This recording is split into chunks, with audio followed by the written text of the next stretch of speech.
So I'm just going to go through the presentation. I'm not going to have any like lengthy discussion with you in terms of like asking you questions. If you have any questions, feel free to stop me and you can ask the questions.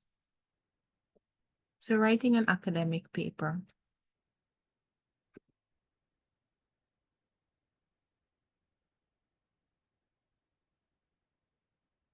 So I like to think of academic papers as you expressing a perspective or a position.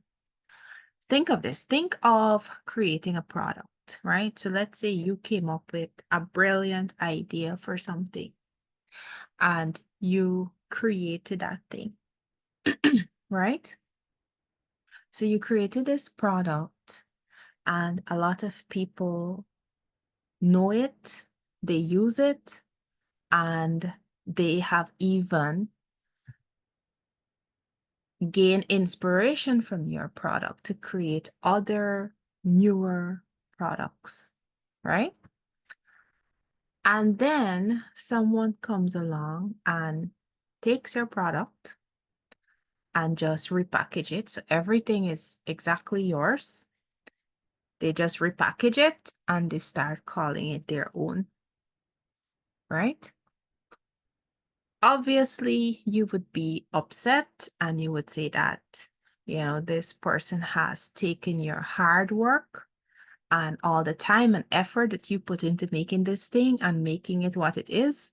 They've taken it and they have passed it off as their own and did not credit you, did not acknowledge that you were the original creator of this thing, and they just use it and, say that it's theirs, right?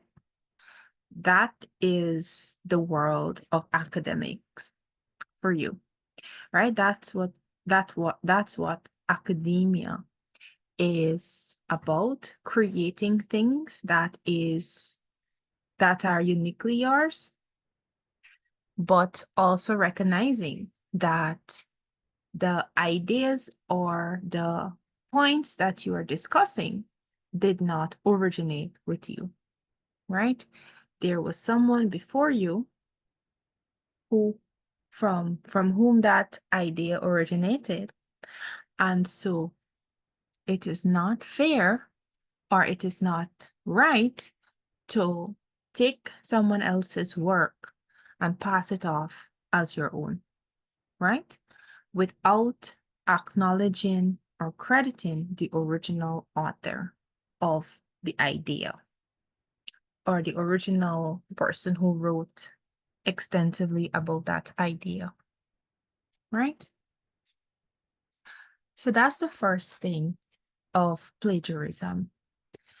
In any academic institution, they will tell you, you'll see it on your course outline, plagiarism is an academic crime. That is how much it is, disliked in the academic community, right? So like among lecturers, professors, all these people, researchers, you will absolutely be stripped of any respect if you are caught plagiarizing someone else's work. And some academic institutions will even launch an investigation into it, and you can even be kicked out of universities for plagiarism, right? If you're a researcher and you plagiarize someone else's work, you can completely lose your job and lose all credibility, and no one will respect you as an academic or as a professional because of the fact that you've plagiarized someone else's work. So that's how serious it can get.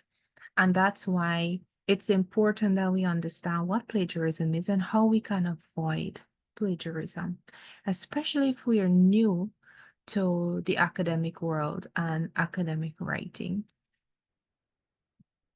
Now, every idea that you have in your mind about something came from somewhere, right? Someone wrote about it, someone invented or created a concept, someone created an idea, and that's where you know about it from, right? So you just think of any topic you can think about, any topic, any subject matter that you can think about, and think about something about that subject matter. So let me see. Let me think of something random.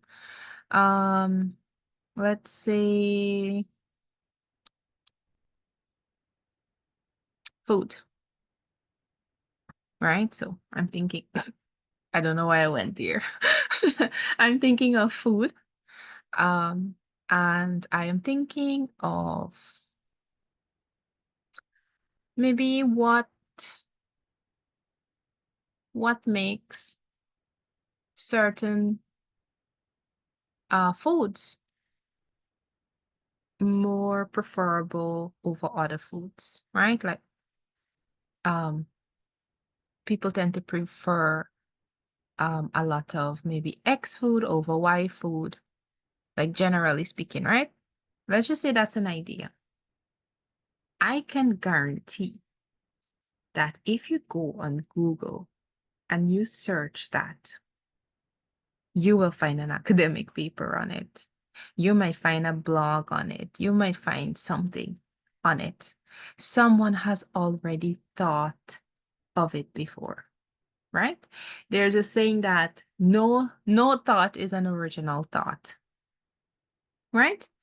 So keeping that in mind, you need to remember that every thought or every idea you have about something, someone has already thought of it and someone has probably already wrote on that topic, right? So when you are putting forth the idea, you cannot say, this is mine, I invented this, I created this, nobody else did this. You have to say, this is what I think. And to support what I'm saying, I'm going to use this example from this research paper to support what I'm saying, right?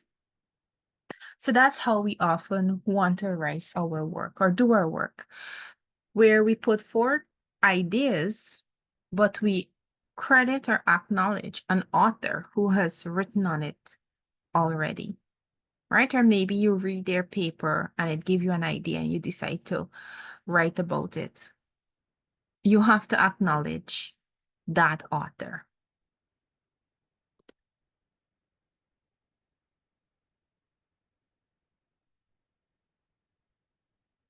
So let's start with the general structure of an academic paper. So it says, an academic paper is a paper written to convince readers about a certain idea or a specific solution based on, hold on,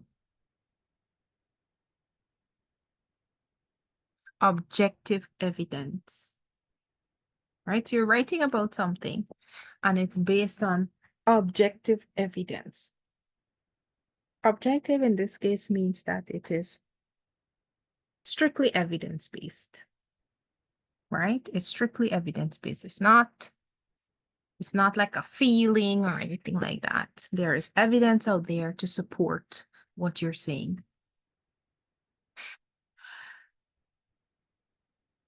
So the three main parts of a paper, and again, this will also go for an essay, right? Is you'll have your introduction, you'll have the body, and you'll have the conclusion.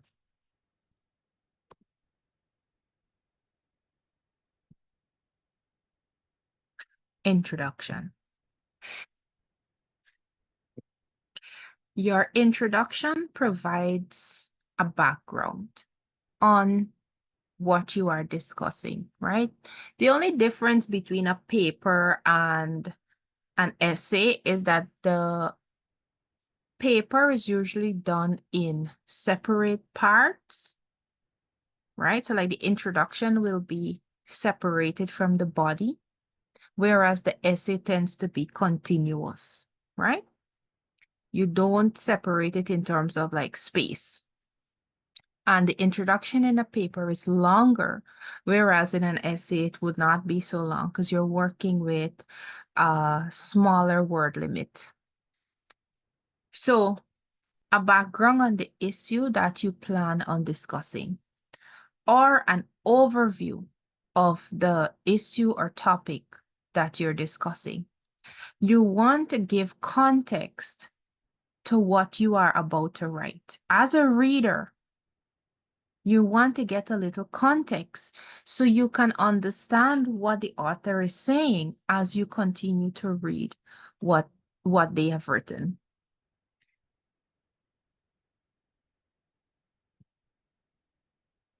Stating the purpose of your paper and outlining the main ideas that will be discussed. Again, this is the general structure for any paper essay, right? You must highlight or outline what you plan on discussing, right?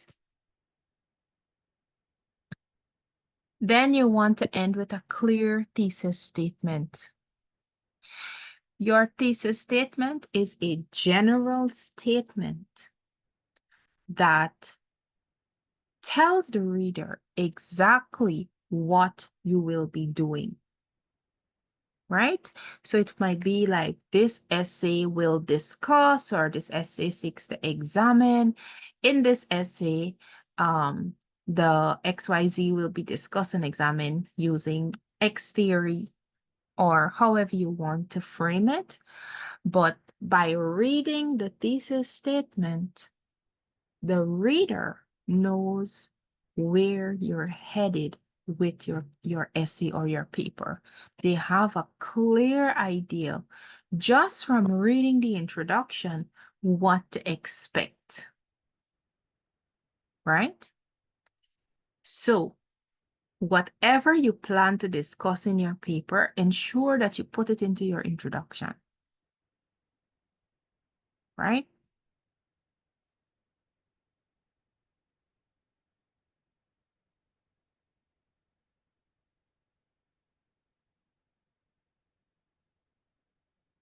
The body of your paper or your essay. This is where you will now go into greater details on the different ideas that you outline in the introduction. And this is where like your assessment might have number 1, number 2, number 3, like discuss these points or address these points, right? That would make up the body of your paper. And to be organized, what you would want to do is to put headings, right? So you put headings and then you go into your discussion. Remember, this is a discussion, right? I always think of a paper as explaining something like the way I'm explaining now, but in writing, right? So feel free to discuss as much as in details and to the best of your ability, or the best way you understand it, right? That's how you want to have your discussion. Use examples, use evidence from other articles or journals or other academic papers to support what you are saying, right? You have to provide your evidence. That is what is important. You can make a point, but you have to provide evidence. If you are a lawyer, anything that you say in the courtroom, you must provide evidence to back it up, right? So that's how I want you to approach your paper. So if you say the sky is blue, where is your evidence, right? The sky is blue. According to an experiment conducted by X and Y researchers, They looked at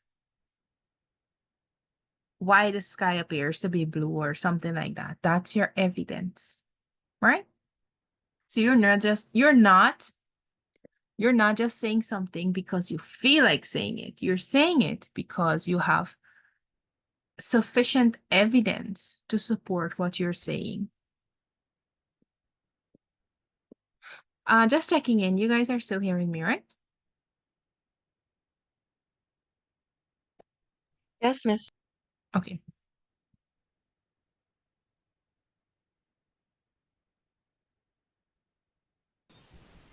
Provide evidence, examples. I discussed this to support what you're saying. Use clear logical transitions. Again, this will be transitions in your essay that you will do, right? In addition, moreover, in contrast, words like that. So use the transitional words to link your ideas together. And then you have your conclusion. Your conclusion is to summarize the main points and you restate your thesis. Think of the conclusion as by the time the person don't read your paper, they remember nothing. What would you want them to remember? Because the conclusion is what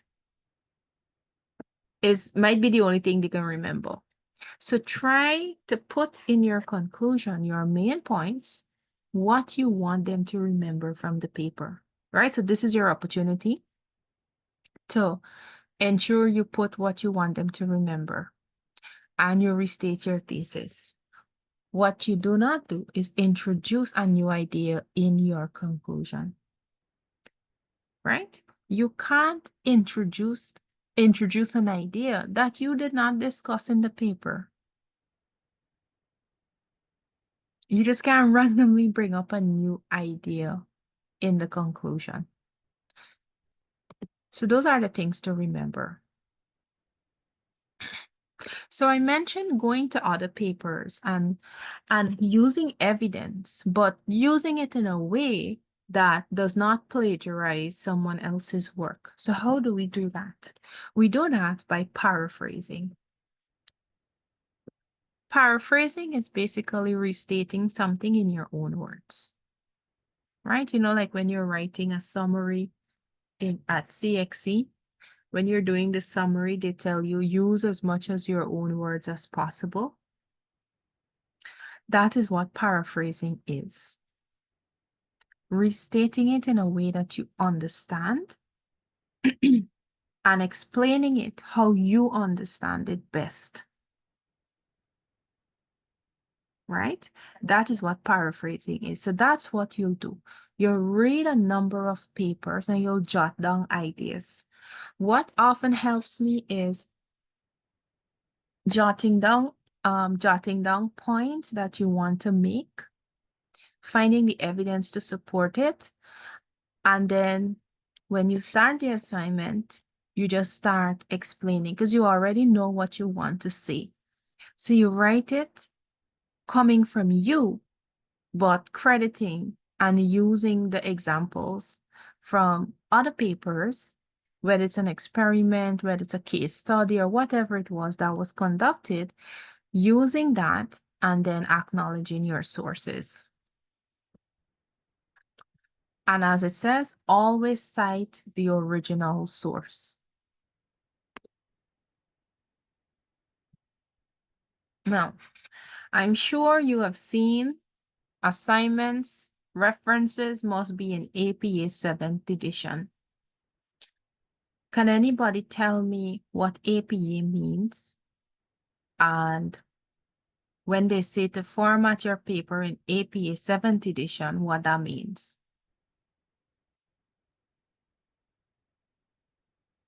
Miss, honestly, I can't even put it into words. I just know what it look like, what it's supposed to look like. And what does it look like?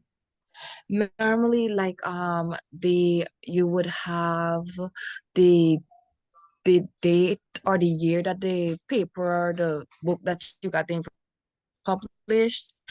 It would have the author the authors first, then I think the authors first, and then the book, and then the year it was published, something like that. The page that you got it from, something like that. Okay, that's references you're talking about. Okay, so APA is the American Psychological Association.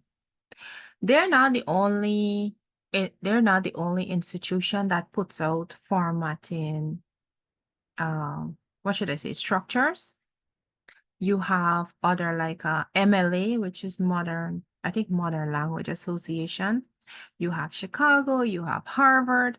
They all have their own specific structure for formatting your paper. APA 7th edition is the one widely used in education and in social sciences, right? APA 7th edition is used widely in those fields, in those disciplines. And it goes further than just references, right? There's a specific way that the actual document has to be formatted. Like, for example, you have to do 1-inch margins on all 4 sides of the paper. Your text has to be in time font, Times New Roman, size 12, double spacing or 1.5 spacing, depending on what is specified. You must have running headers in your paper, things like footnotes. The page number must be, I believe, at the bottom right-hand corner or the top. I can't remember exactly.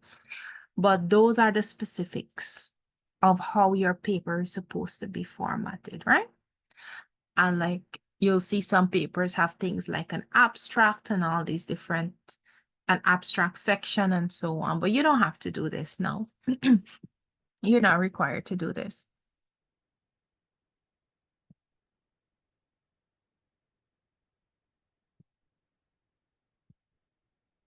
Right? And you have your title page, which is your cover page, where you have all the necessary information related to your assignment. So the same way you do cover pages for other assignments is the same way you do it here, right? So that's what is referred to when they say APA 7th edition. So you have to ensure that you're formatting your paper in this way. Now we're moving on to references. There are 2 types of references, or two ways in which we reference sources. One is called in-text citation, and then you have your bibliography or the reference page at the end of your assignment, at the bottom of the assignment, right? So in-text citation, this is within from the introduction to the conclusion, right? Citing your sources there within the assignment at different points along the assignment or your paper, essay, or whatever, you cite the author. So you make a point, you cite the source. Or if 2 or 3 authors talked about the same thing, you cite those 3 authors, right? So that's in-text citation. Then you have your reference page. So what goes on the reference page? Every single source cited in the assignment itself has to go on the reference page. You cannot put on your reference page what you did not put in the assignment. So you can't have Smith and Jackson on the reference page if you never cited their work within the discussion of your assignment. Right? So what lecturers would often do when they're marking is if you mention sky is blue, and then in brackets you put, in parentheses, you put Sky and Jackson 2012. They will immediately go to the back of the assignment and scan your reference list for Smith and Jackson, right? If it is not there, you will lose marks on the assignment. Likewise, if, and they tick off, right? There's some lecturers who tick off the references as they come up within your assignment. They go to the back and they tick it off. And if there are any outstanding reference sources in your reference list that you never mentioned or cited within the assignment, you will also lose marks because you cannot put something on your reference page that you actually did not cite within the assignment. So just remember that rule when you're putting together your reference page.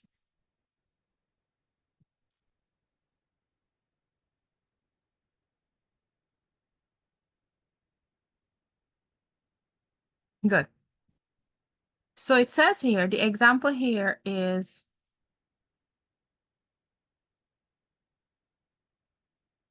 for example, Smith 2019 in parentheses, right? This is your in-text citation. And on your reference page is where you'll give the details of the source.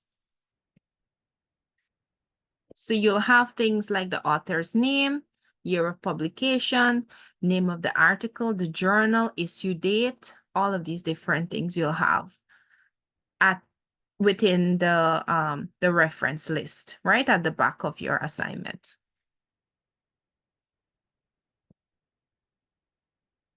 Good. So let's go through in-text citation quickly. I'll just do the basics, but I will send you a link where you can go and read more because APA 7th edition booklet is a very large booklet and they give you guidance on how to cite everything. A video, a newspaper article, a book, a blog, all of these things they tell you and they give you guidance on how to cite it. So if you're not sure, just Google how to cite a blog using APA 7th edition. And they'll usually give you examples.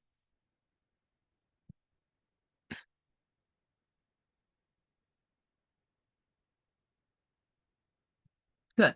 So there are a few points I want to raise here. The first is that there are two ways you can do the in-text citation. You can either do it at the beginning of your sentence or at the end of your sentence. If you're going to do it at the beginning of the sentence, you'll often say, according to Smith, and then in parentheses, you put the year of publication. According to Smith, 2019, so 2019 goes into parentheses, right? Disability is a social construct, right? That's how you can do it. Or you can say Smith 2019 discusses what? Discusses XYZ. But when you're putting it at the beginning, just the year goes into parentheses, not the entire author's name.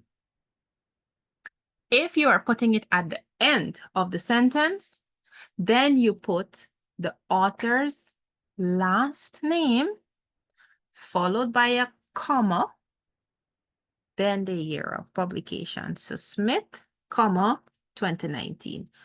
That entire thing goes into parentheses, right? So you can say disability is a social construct that, and you maybe explain it. And then at the end, before your full stop at the end of the sentence, you put your parentheses, Smith 2019. So we know that that's the author you're citing for that point that you just highlighted or discussed, right? Now, for multiple authors, so let's say, for example, Smith, Fasad, Edwards, and some other fourth person wrote this paper, because you often have about 2 or more authors on certain papers, right? You cite it by using et al. Et al means and others. So you will use the first name that comes on the paper because that's usually the lead author of the paper. Their name will go first. So let's say it's Smith, right? Let's say it's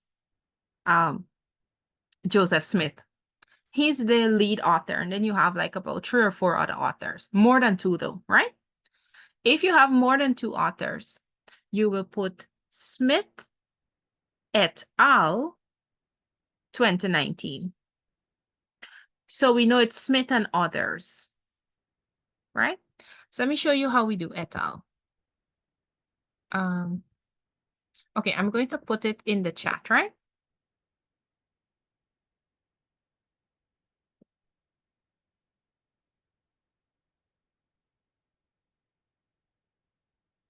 Good. Do you see there in the chat?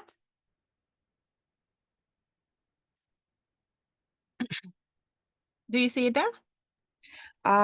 Miss, 1 second. Yes, miss. Good. So it's Smith et al. Full stop, comma, then the year. Right? This means Smith and others. This is for when you have 2 or more authors on the paper. If you have 2 authors on the paper, then it will be Smith and you use the and sign. Smith and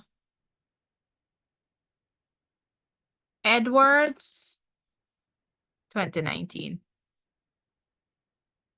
Right? Smith and Edwards 2019. That's for 2 authors on the paper. If you are putting Smith and Edwards at the beginning of the sentence, like according to Smith and Edwards 2019, you will then write it like this.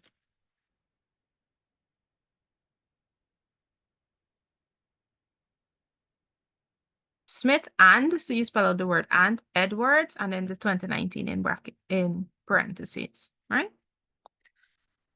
Good. Now, let's say you're citing 3 papers. So 1 paper is written by Smith, 1 paper is written by Edwards, and 1 paper is written by, I know, I'll give my last name. See, right? How do we write that in our in-text citation? So you have your open parentheses, Smith 2019, semicolon, Edwards 2022.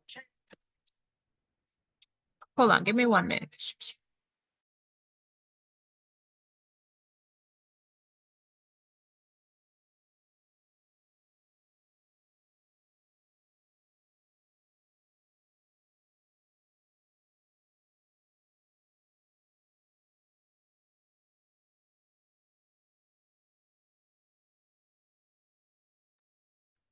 Yes, sorry about that.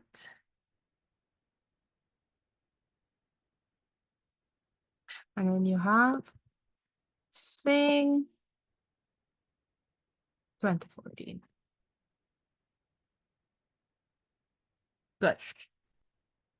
You use a semicolon to separate different authors of different papers. That semicolon will let me know that Smith wrote a different paper, Edwards wrote a different paper, and also, as you can see, the year of publication will be different, right?